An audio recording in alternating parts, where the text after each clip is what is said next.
Football is the ultimate team sport. So much has to go right for a team to win a game, and a lot less has to go wrong for a club to lose.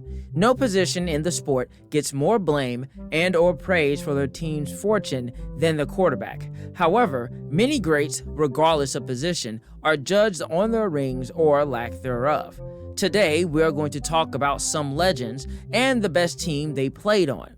I'm not going to factor a team's postseason success in this equation, but I will talk about how that team's season ended. Let's go. Let's start with Brady and an obvious team. The 2007 Patriots were one of the greatest teams of all time. The team employed prime Randy Moss and catch-everything slot receiver Wes Welker. With those two at his disposal, Brady massacred opposing defenses en route to, at that point, the greatest offense of all time.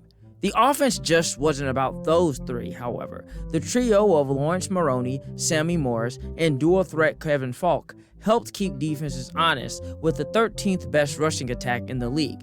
The defense was a spoil of riches. The trenches included Vince Wilfork and Richard Seymour. The linebacker corps saw Patriots legend Teddy Bruschi and Chargers legend Junior Seau take command. Those two are big names, but the team's breakout star was Mike Vrabel, who earned his only Pro Bowl and All-Pro selection of his career. The secondary had Rodney Harrison and All-Pro Asante Samuel. The team scored over 30 in 12 of their 16 regular season games, and only the Colts, Eagles, Ravens, and Giants gave them a run for their money. The Pats rolled in the playoffs before losing in the Super Bowl against the underdog New York Giants. That 2007 Giants team defeated the Green Bay Packers in the NFC Championship game. While that season was Favre's last hurrah with the Pack, his best team came over a decade prior in 1996, where he led the 13-3 Packers to a Lombardi trophy. Favre was in his prime and made quick work of defenses with an all-around solid cast of players. The defense was just as good as the offense, as it had two future Hall of Famers on the squad in Leroy Butler and Reggie White. The 96 Packers are the only team in the salary cap era as of this video to have both the number one offense and defense in the same year.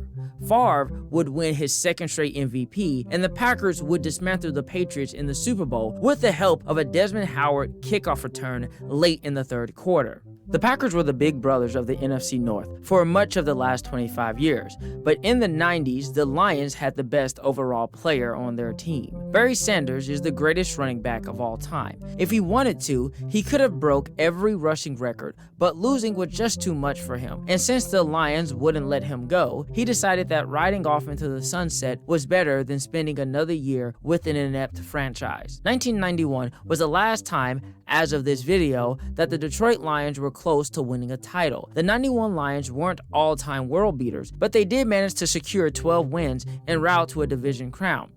Barry was as good as ever, rushing for over 1,500 yards and 16 scores. The defense was anchored by All-Pro Chris Spielman and Pro Bowler Benny Blades. The team blew out the upstart Cowboys in the divisional round, as Eric Kramer threw for 3 touchdowns and Mel Jenkins added a pick 6 to the mix. This could have been a good turning point for the franchise, but they were thoroughly waxed by Washington in the next round. Just like Sanders, Tony Gonzalez never experienced Super Bowl play.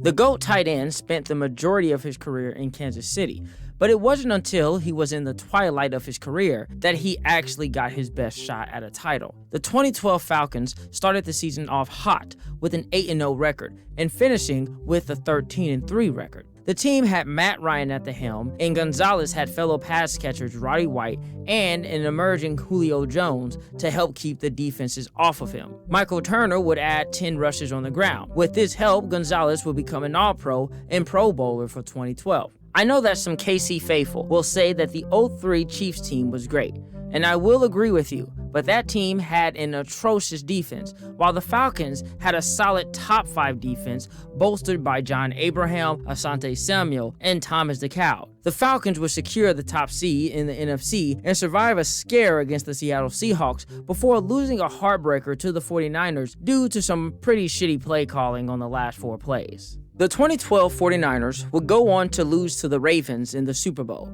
and Ray Lewis would retire on top of the NFL landscape. But we all know that the 2000 Ravens squad was the best team that 52 played for. That team allowed the fewest points in a 16-game season with 165, and 4 teams did not even manage to score against this unit. Lewis had fellow Hall of Famer Rod Woodson, as well as elite defensive tackle Sam Adams as part of the main core of the defense. Rob Burnett led the team with 10.5 sacks. The biggest flaw of the team was the offense. While Jamal Lewis and Priest Holmes wore down defenses with their rushing attack, the passing game was in shambles for a decent part of the season. Even with Shannon Sharpe being a major factor for the offense, Troy Banks could not take full advantage of the team he was given command over, and was replaced by Trent Dilfer midway through the season. Dilfer did just enough to help the Ravens win Super Bowl 35. He then got canned. Lewis would cap off his first Defensive Player of the Year award campaign with a Super Bowl MVP that year. We're going to end the video on a somber note. Joe Thomas is a top 3 left tackle of all time.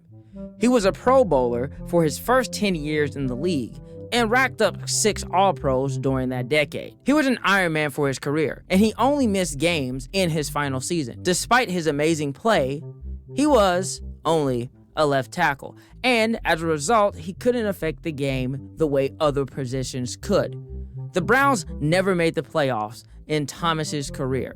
The closest Thomas ever got to the postseason was his rookie season. The Browns racked up 10 wins in 2007 with a top 10 offense. Derek Anderson was a Pro Bowl quarterback, throwing to Kellen Winslow and Braylon Edwards, both Pro Bowlers in their own right for that year.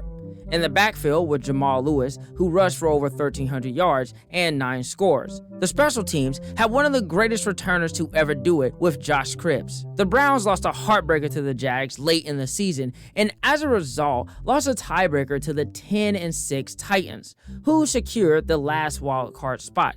The Browns would only win more than 5 games once in the following decade. Anyway, that's the list. Thanks for watching. Have a good one.